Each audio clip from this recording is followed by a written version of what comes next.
네, 몰래 출소하는 조두순의 재범을 막기 위해서 관계기관이 연일 방지 대책을 쏟아내고 있습니다. 아무래도 가장 걱정이 큰 건 조두순이 살게 될 곳의 주민들이겠죠. 대책은 잘 마련됐는지 조두순 출소 뒤 관리 준비를 취재한 김다연 기자 나와 있습니다.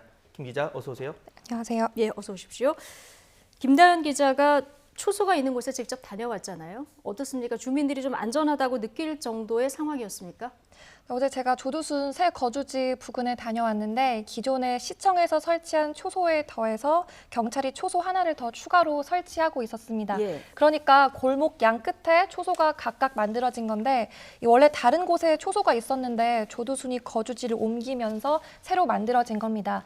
초소는 순찰하는 경찰관이 24시간 상주하는 곳이기도 하고 사실 가장 기대하는 바는 초소가 있다는 사실만으로 조두순에게 심리적으로 위축시킬 수 있다는 조두순의 심리적 위축 효과를 불러일으킨다는 게 가장 기대하는 바인데 아직 운영되는 건 아니고 필요한 물품 등을 마련한 뒤에 내일부터 정식 운영될 예정입니다. 또 오래된 가로등도 LED 등으로 교체된 상태였는데 주민들 말 들어보니 눈이 부실 정도로 밤에도 환하다고 말씀하셨거든요. 예. 사실 그 부근 주민들이 어제 초소가 설치되면서 굉장히 동요하는 분위기셨습니다. 설마 했는데 조두순이 진짜 여기로 오는구나 이런 말씀들 많이 해주셨고요. 많이 불안해하고 계시기 때문에 저도 어제 오늘 취재 보도하는 과정에서 매우 조심스러웠습니다. 하지만 아동과 청소년을 등록 대상 성범죄로부터 보호하기 위한 청소년 보호법 취지를 준수하면서 취재했다는 점을 말씀드리고 싶습니다. 네, 저희 YTN이 이 관련법 준수하면서 철저하게 준수하면서 취재했다는 점 다시 한번 말씀을 드리겠고요. 자, 아무래도 이 감시 역할을 하는 CCTV 충분한지도 관심인데 실제 어땠습니까? 네, 안산시는 최근에 새 거주지 부근에 CCTV를 15대를 긴급 설치했습니다. 실제로 제가 현장에 가보니까 골목 곳곳에 CCTV가 있는 모습을 볼 수 있었습니다. 예. 그런데 이 부근 주민들 만나서 말을 들어보니 충분하지 않다는 반응이었습니다. 이 반경 500m 내에 어린이집 7곳이 있는데요. 이 거주지 바로 근처에도 어린이집 한 곳이 있었습니다. 그런데 정작 그곳을 비추는 CCTV는 현장에서 확인할 수 없었습니다. 가장 중요한 곳에 설치가 안 된 게 의아하다는 반응이었는데요. 또 주민들은 등산로와 연결된 산이 있는데 그곳에도 CCTV를 여러 대 설치해야 한다고 말하기도 했습니다. 현재 안산시도 이 부분을 인지를 하고 있어서 계속 늘려가겠다는 입장이고요. 지금 전역에 CCTV 3,800여 대가 있는데 내년 10월까지 2배로 늘리겠다는 계획입니다. 예. 전자발찌 부분도 좀 보죠. 사실 전자발찌를 성범죄자가 차고 있어도 이걸 훼손하고 도망가는 경우 저희도 종종 이제 보도를 해드리는 상황이라서 이 관리는 좀 보완이 됐습니까?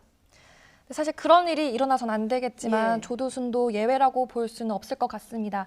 우선 기존에는 전자발찌를 훼손하거나 금지 구역에 들어갔다는 알람이 오면 출동 인원이 GPS 신호를 토대로 현장에 출동을 했습니다. 그런데 이 GPS 신호라는 게 오류가 있을 때도 있고 그러다 보면 정확한 소재 확인에 어려움이 있는 경우가 있어서 출동과 검거에 애로사항이 있었는데요. 그런데 이제는 전자발찌 착용자를 관리하는 법무부 위치추적센터에서 바로 부근 CCTV 영상과 도주 경로를 볼 수 있습니다. 관제센터에서 사건 발생 장소의 CCTV 영상 5대 정도를 바로 망으로 쏴주는 건데 그런 보호 관찰관은 위치 정보와 영상을 토대로 출동해서 계속 현장 상황을 확인할 수 있고 도착을 하면 적절하게 조처를 할 수 있게 되는 겁니다. 또 이 밖에 조두순이 특정 장소에 지나치게 오래 머무른다든지 의심스러운 상황이 생기면 동태 파악 차원에서 언제든 CCTV를 확인할 수 있습니다. 이미 이 서비스는 출소를 대비해서 10월에 구축된 상황입니다. 또 이 밖에 출소 후 재범 방지 대책이 쏟아지고 있는데요. 전담 보호 관찰관으로부터 24시간 1:1 밀착 감시를 받고 이동 동선을 비롯해 매일의 생활 계획을 보호 관찰관에게 주 단위로 보고해야 합니다. 또 알코올 치료 등 전문 프로그램도 병행하게 되는데요. 검찰은 조두순에 대해 특별 준수 사항을 추가로 적용해달라고 법원에 청구했는데 법원이 받아들이면 조두순은 사실상 술을 마실 수 없고 심야 외출도 제한됩니다. 그렇군요. 네. 자, 이제 출소가 이틀 뒤로 다가왔습니다. 조두순은 언제 나오고 또 어떤 동선으로 이동을 하는지 이게 이 사적 보복 이야기까지 최근에 나오면서 자칫 불상사가 뭐 발생하는 것 아니냐 이런 우려까지 나오고 있거든요. 어떻습니까? 최근 온라인상에서 조두순을 향한 사적 보복 예고 행위가 계속 올라오고 있습니다. 이런 보복 예고가 잇따르면서 당국은 조두순의 귀가 동선을 두고 고심하고 있습니다. 조두순은 경북 북부 제1교도소에서 주로 복역을 했고요. 최근 심리치료를 위해 서울 남부교도소로 이송됐습니다. 조두순은 모레 새벽 6시를 전후에 출소할 걸로 보이는데 신변 안전을 고려해서 출소 시각과 장소도 바뀔 수 있습니다. 출소 직후에는 특별 호송 차량에 태워서 안산 집까지 이동시키는 방안이 가장 유력하고요.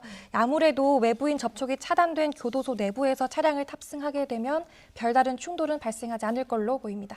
네. 예. 아무래도 저희가 이 재발 방지를 위해서, 그러니까 흥미적인 접근이 아니라 재발 방지를 위해서 관련 내용 취재했다는 내용 다시 한번 말씀을 드리겠고요. 자, 지금까지 조두순 출소 뒤 관리 취재한 김다현 기자와 함께 관련 이야기 나눠봤습니다. 오늘 수고하셨습니다. 잘 들었습니다.